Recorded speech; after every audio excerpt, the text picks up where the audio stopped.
Carson was a master of quick wit and cool charm, but even he had his breaking points.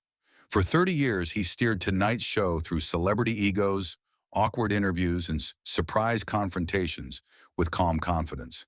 Yet sometimes the gloves came off, and America got a glimpse of a truly human side to television's reigning king.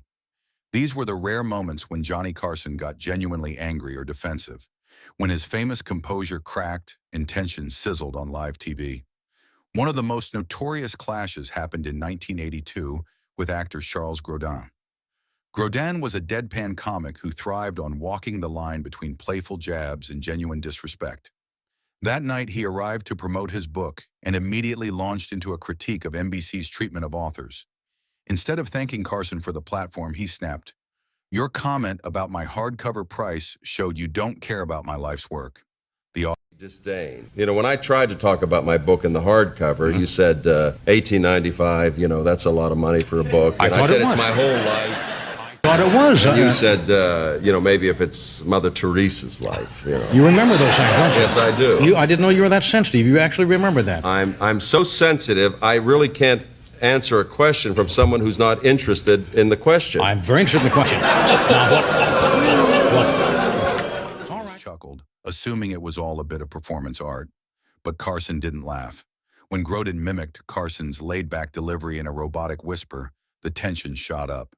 As Grodan teased, "Are you whispering again? You talk so softly." The thing is to get it when you can. Are you whispering again? Oh, no, you said I'm whispering last time. Yeah, you talk very softly for me. I don't know why. Are you hearing me This right is what in? you sound like. Okay. You're talking, you made a book? No, why did I think Carson's jaw tightened. The host tried to stay polite, but his voice held a sharp edge as he shot back. "Maybe I'm losing my hearing.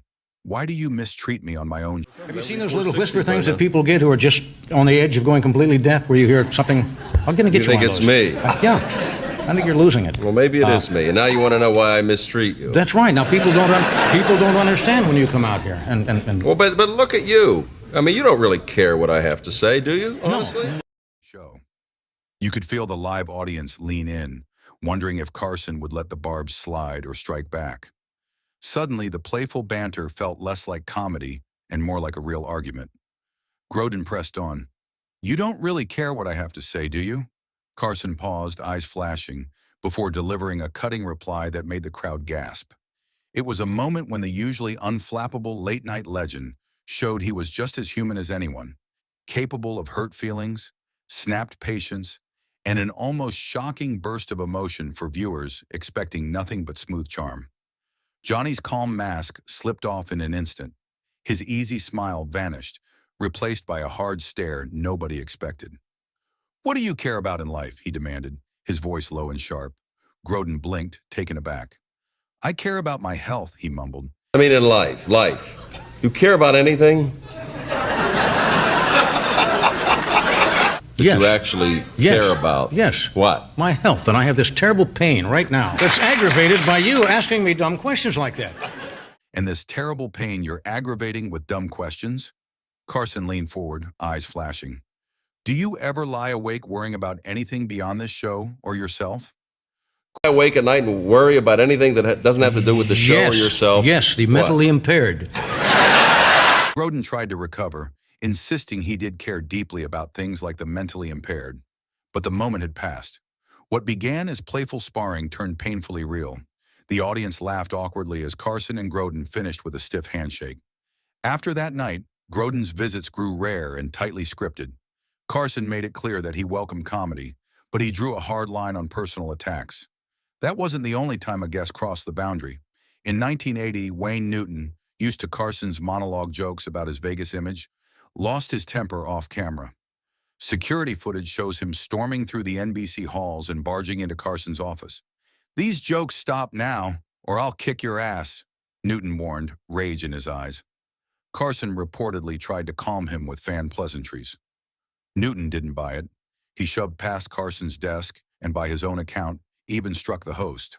Confronted him, and he turned pale, and I told him what my intentions were, and he wouldn't get up, and so I smacked him. You really hit him? Yeah. Wow. Like, how hard did you hit him? Would you like to see? No, I don't want to see. Johnny's world of witty banter had never prepared him for real intimidation. Within hours, he called security and banned Newton from The Tonight Show for good. From that day on, any guest who felt foolish behind their laugh lines knew better than to push Carson too far. The man who ruled late night with charm and humor had shown he could also draw a line in steel. And viewers learned that even the smoothest host can snap when provoked too much. Carson's response to the Newton incident went beyond a ban. It was a purge. Every joke about Wayne Newton was cut from that night's monologue, and future scripts scrubbed clean of his name. This wasn't fear, it was principle.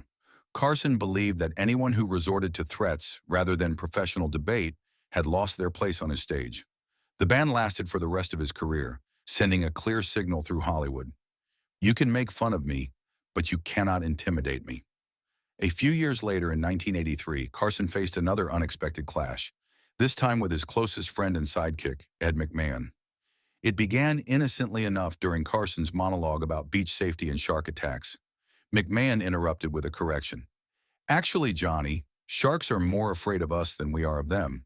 Carson tried to brush past it, but Ed pressed on, citing statistics about vending machine deaths versus shark attacks. The studio laughed politely, expecting the usual banter. Continually swim? It never stops swimming. The shark never stops swimming. All its life. What does that got to do with my Well, I mean, swim? this you say for the first 3 years, this is all its life. It never stops swimming. But this bird is in the air. This shark is in the water. Be silly to see a shark flying around. Wait a minute, I fail to see the logic of this. Banter. But Ed wouldn't let it go. He challenged Carson on whether sharks ever stop swimming, insisting they had to keep moving or they would sink. Carson shot back, bewildered. What does any of that have to do with my point? McMahon explained that sharks rest at night but still need to swim, or else they'd drown. You see the difference? I see the difference. They're not sure. They say that they have to keep moving, but not constantly swimming, because sharks do rest at night. So that doesn't mean that they're... Why at night? What difference would it make to a shark? What do you mean? What's the difference between day or night to a shark? Each man grew more animated, voices rising as they tried to out-explain the other. The audience watched, stunned, as laughter turned to genuine tension. Finally, Carson let out a weary chuckle and conceded that he might have oversimplified the issue. Ed smiled triumphantly. Their argument ended without a handshake or a formal truce, but the moment became part of Tonight Show lore. Even the friendship between Johnny and Ed had its limits when pride and passion got in the way of a simple monologue. And for viewers, it was another rare glimpse behind the scenes, proof that even the most polished performers can spar over something as unexpected as shark biology. The studio fell deathly silent as Johnny Carson and Ed McMahon faced off in a way no one had ever seen before. Their decades-long partnership rested on Carson's jokes and McMahon's hearty laughter, but in that moment, it felt shattered. Carson halted his monologue mid-joke, pivoted to McMahon, and said through clenched teeth, "Ed, are you really going to lecture me about marine biology on my own show?" McMahon stood firm, insisting that he couldn't stay silent while misinformation spread, even if it was during the monologue. The tension crackled between them like an electric current. Carson shot back that his job was to host The Tonight Show, not to be fact-checked by his sidekick, while McMahon retorted that his 30 years on the show were spent making Carson look good, and that sometimes meant speaking up.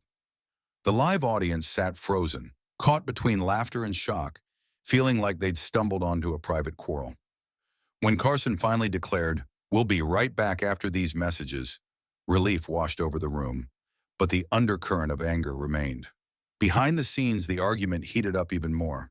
Cameras kept rolling for technical reasons, but the audio was cut.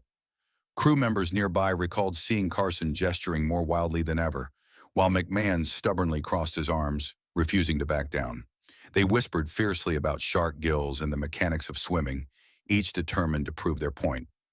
In that unseen, breathless exchange, two legends of television showed that even the most polished performers can snap, reminding everyone that tension, once ignited, can flare in unexpected places. The argument raged on through nearly the entire commercial break, both men's faces growing red as the seconds ticked by. Even the house band, used to the usual chatter and tuning, fell silent to watch. Audience members leaned forward, whispering that it felt like they were witnessing a marriage falling apart. Stage manager Bobby Quinn later said he felt physically sick, comparing Johnny and Ed to a long-married couple whose small spats had suddenly exploded.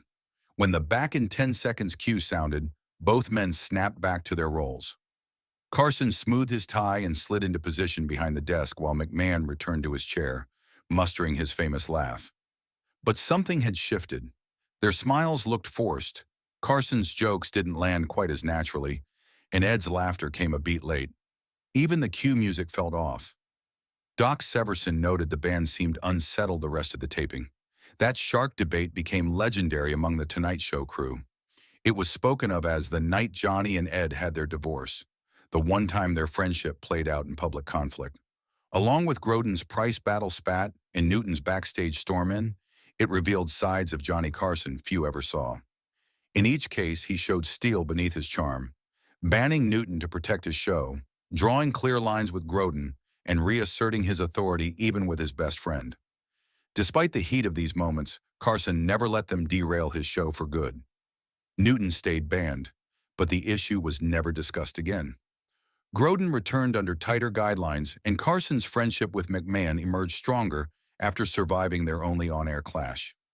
These rare eruptions reminded viewers that behind the polished smile was a man with firm convictions about his craft and his standards.